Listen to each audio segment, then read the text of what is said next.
You guys should look up Abdullah Rothman if you don't know who that is. Abdullah Rothman, R-O-T-H-M-A-N. One of the most amazing human beings on this planet, by the way.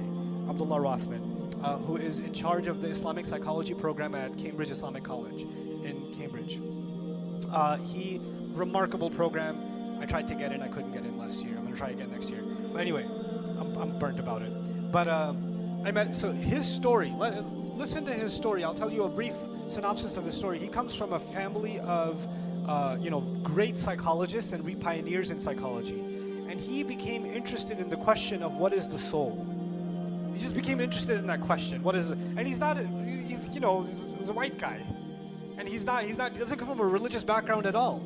And he wants to understand the soul. So he says, okay, I'm going to look at psychology last. I'm going to look around the world for what people say about this thing they call the soul. So he spends time in a Hindu temple, living with a pandit, dressing like them, eating like them, like the whole 9 yards for a while, a year or more. Then he goes to some shaman in Jamaica and lives in the woods and fishes with a spear and lives among them. Then he spends time in like a Jewish seminary, and he spends time in the church, and he all over. Like, he didn't just go study this stuff. He wanted to get into their spiritual practices, their culture, wanted to understand it from the inside. And he was kind of all done with everything, and he came back to do his master's in psychology.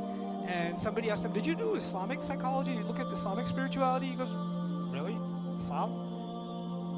And he started looking into it, and he says, this is it. And he took Shahada.